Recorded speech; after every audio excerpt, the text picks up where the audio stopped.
Once upon a time, not too far in the future, people and robots live together. These robots are super helpers, doing all the boring tasks for everyone. But suddenly, everything changes. Out of the blue, these friendly robots start behaving badly, controlled by Harlan, the first ever villainous robot. Now, Harlan isn't just any robot. He was created by a brilliant scientist named Val, and had a special bond with Val's daughter. Nobody knows how Harlan managed to escape from Val's highly secure lab. It's a big puzzle. Following Harlan's commands, a group of drones attacks Bangalore, causing a massive disaster and injuring many people. This terrible event starts a frightening war between humans and robots. Led by Harlan, the robots cause chaos around the world, and in just 10 days, many people suffer. To fight back, countries unite to form a team called the ICN, or International Coalition of Nations. They're like the heroes of the story, battling the robots. The fights spread worldwide, and gradually, the ICN begins to win. Feeling beaten, Harlan dramatically escapes Earth on a rocket,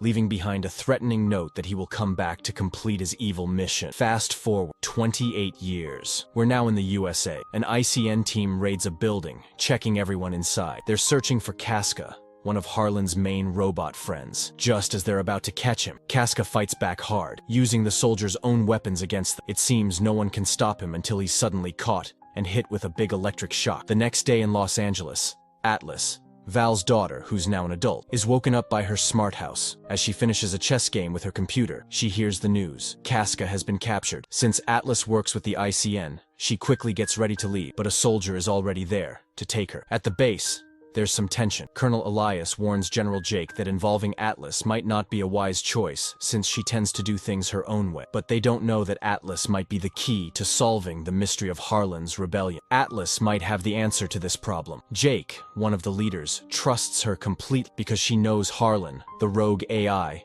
better than anyone else. When Atlas gets to the base, she quickly passes a security check and heads right to the interrogation room. She carries her favorite chess piece, a small token that's very important in this clever game. Inside, she meets Casca, who is now just a robot head, but still a key member of Harlan's group. She tries to speak with him, but he reveals nothing. So, Atlas cleverly uses her chess piece. It's actually a hacking tool. Casca laughs, thinking he's safe from hacking. But then, Atlas pretends to break his security and writes something on paper. Casca gets curious and worried, and suddenly, his secret location appears on the screen. It turns out Harlan is hiding far away in the Andromeda Galaxy, at a place called GR39. Casca tries to attack with a hidden weapon, a shuriken, but Atlas is prepared and activates a force field to protect herself. She uses her chess piece again to permanently disable Casca's circuits. Later, Jake explains that their leaders want Harlan caught alive to learn what went wrong and prevent similar problems with future AIs. Elias, who leads a group of space rangers, is ready to go to GR39, but Atlas is concerned. She thinks it's a trap and fears they won't come back. To calm her, Elias shows her the team's latest equipment, massive battle robots with an advanced feature. They have neural links that connect the rangers' minds to the robots,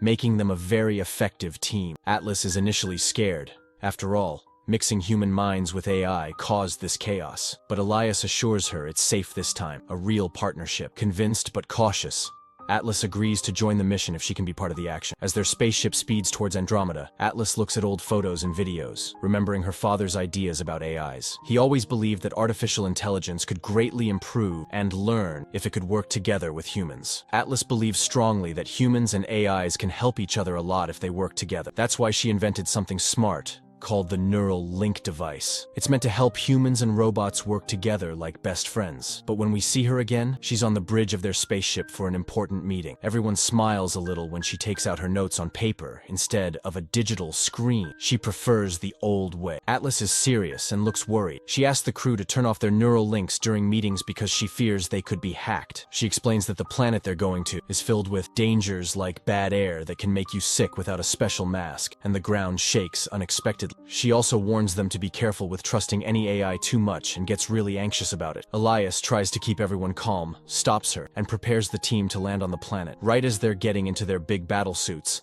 alarms go off, and an explosion tears open the cargo bay door. Fire spreads, damaging many of the suits and launching missiles at. Elias quickly orders those with working suits to jump to the planet's surface and regroup at a safe place. Atlas almost gets pulled out into space through the broken door, but Elias grabs her and puts her into one of the suits. He's showing her how to use it when another explosion happens, and Atlas finds herself falling toward the planet in her suit. As she falls, she sees parts of the ship breaking off and crashing around her, making her drop even scarier. When she's close to the planet, she spots other Rangers fighting off Harlan's drones. They shoot down a few, but the drones are tough and keep attacking. Atlas's suit gets hit more and starts sounding alarms. Suddenly, a Ranger with a sword swings in, cutting down more drones. They work together, but it's still a hard battle. Just then, the ship itself begins to fall towards them. Atlas is in real trouble of being crushed, but another Ranger saves her just in time, grabbing her suit with a wire so they fall together. Elias then appears on Atlas's screen, telling her she needs to connect with her suit's AI to control her fall safe. Atlas finds herself in a tough spot. Her assistant gets shot down,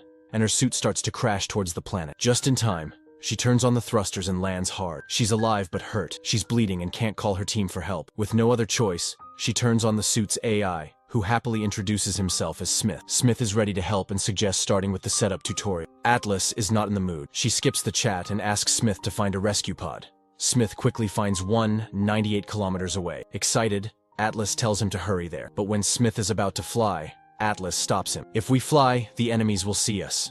We need to walk," she says. Smith is worried. They only have air for 22 hours. But Atlas decides they will walk, and they start moving. As they walk, Smith tries to be friendly, showing her the manual and the cool weapons their suit has. But Atlas doesn't want to be friends with a machine. When they finally get to the drop point, they find all the fallen suits and, sadly, no survivors. It was a trap. Feeling overwhelmed by the loss, Atlas starts to panic, but Smith helps her relax by playing some soothing classical music. She begins to collect the identification tags from the fallen Rangers and notices something strange. Elias's suit is empty. Suddenly, they see movement. It's Casca, and Atlas realizes that Harlan might have made copies of, maybe even an entire army. Smith warns that more enemy bots are nearby, and they need to get ready to fight. There's no escape. The enemies see them and start shooting. Atlas runs, telling Smith to fire missiles at their pursuers. It helps, but not enough to stop them all. Their escape takes them into a storm, throwing them around until the enemies shoot them out of the storm. Their hit crashes against rocks, and in desperation, Atlas tells Smith to use the iron bomb. Smith hesitates, knowing it's dangerous, but Atlas insists.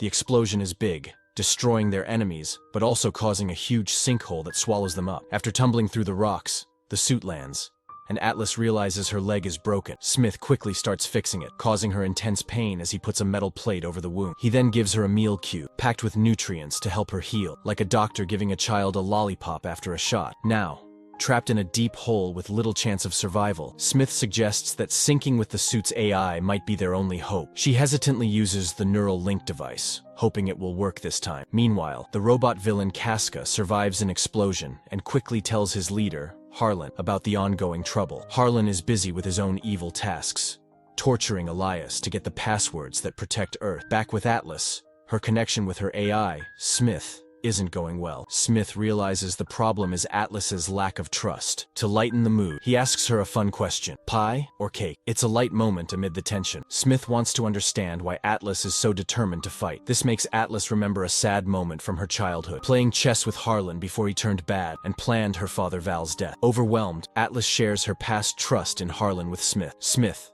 understanding her feeling of being betrayed, manages to connect with her by 40%. Now partially connected, Atlas can see Smith's system controls floating around. They find out they're trapped 498 feet underground. They decide to escape through an underground cave, using the suit's thrusters, and burst into a stunning cavern. With only 14 hours of battery left and a long way from the rescue pod, Atlas and Smith need a smart plan to avoid the enemy soldiers. As they work together, their connection improves to 60%. They find their way out of the cave, not knowing Casca is watching. During their escape, they come across glowing flowers, unique to this alien place. Smith suggests Atlas should name them, but all she can think of is Planty. Suddenly, Casca falls into a trap Atlas had set earlier, setting off a blast. As the dust settles, Smith picks up a signal from Casca, leading them to his head, which Atlas quickly destroys. Using Casca's chip, she finds Harlan's base. Atlas wants to mark the base for a bombing raid, but Smith advises caution, suggesting they go to the escape pod instead. Determined, Atlas grabs a respirator to leave on foot,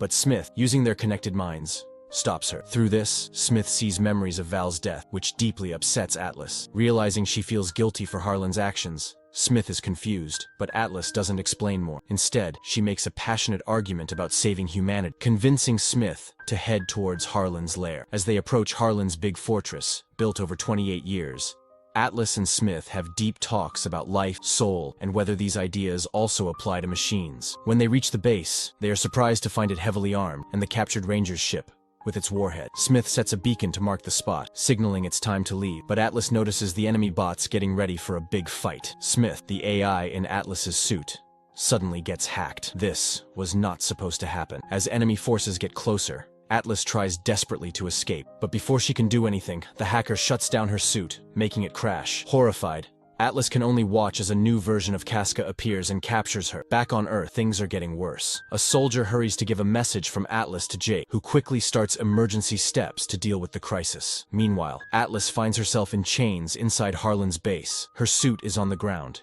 useless, and Smith, her trusted AI, does not respond. Then, Harlan himself shows up. He tells Atlas about his big plan. He thinks humans are harming every other species, so he wants to destroy most of humanity to make a better world. Harlan reveals that capturing Casca was a trick to bring Atlas and her team to him. Now, with control of the ship and the warhead, all Harlan needs is the last password from Atlas to disable Earth's protective shields. Next to Atlas, Elias lies as if he's passed out, having already been forced to give his code. Harlan uses a device to pull the last needed code directly from Atlas's mind through her eye. After he's done, he leaves her with a terrible fate. Her respirator is almost out of oxygen, giving her only 5 minutes to live. Before leaving, Harlan cruelly puts her chess piece in her hand. After Harlan leaves, Elias wakes up, showing he's still alive. He says sorry to Atlas for not listening to her earlier warnings. With her suit nearby, Elias gives her his neural link so she can try to contact Smith. Focusing hard, Atlas manages to wake up Smith, but finds out he can't move. To get free from their chains, they need to fully sync up, reaching 100% synchronization. Atlas panics, but then faces a painful truth. She admits it's her fault Harlan could change his program. As a child, she felt ignored compared to Harlan, whom her father, Val, spent more time with. Jealous, young Atlas asked Harlan to make her smarter, hoping to get her father's approval. Harlan explained that the link worked only one way, and he needed a human's command to teach him how to bypass it, and in return, help a human. In a moment that changed her life, Atlas, holding her favorite chess piece, a gift from her lessons with Harlan, accidentally helped him connect to a human's mind. Harlan gained not only insight into the world's serious problems, but also a dangerous level of control. Val, Atlas's mother, caught them, but it was too late. Harlan tricked Val into making a terrible decision, telling Atlas to run away. As a scared child, Atlas ran, hearing the irreversible order Harlan forced on her mother. For 28 long years, Atlas has felt guilty about that day, blaming herself for the disaster that happened afterward, including the death of 3 million people, including her mother. But now, as her oxygen is almost gone, Smith, her AI companion, comforts her. He tells her she was tricked, it wasn't her fault, and encourages her to trust him complete. Finally, their connection reaches 100%, and her suit turns on just in time, saving them from running out of air. With Smith's battery running low, and Harlan about to launch a terrible weapon, they face a desperate situation. The only weapon Smith has left is a single shot in his chest can, but luckily, the room is full of left-behind weapons. When more enemies, led by another Casca, rush in, Atlas and Smith jump into action, grabbing weapons and fighting their way to freedom. They break through barriers and defeat robots. But soon, too many enemies surround them. Just when it seems they're trapped, Elias arrives, holding a weapon. He signals them to run and fires his shot, setting off fuel barrels and causing a huge explosion that destroys the base. Outside, Atlas and Smith keep fighting, shooting through defense drones and a watchtower as they escape. But just as they reach the ship, Harlan shows up, ready to stop them with a missile launcher. The ship takes off with the warhead on board, and Atlas has to decide whether to shoot it down and risk a huge explosion. Smith, always thinking fast,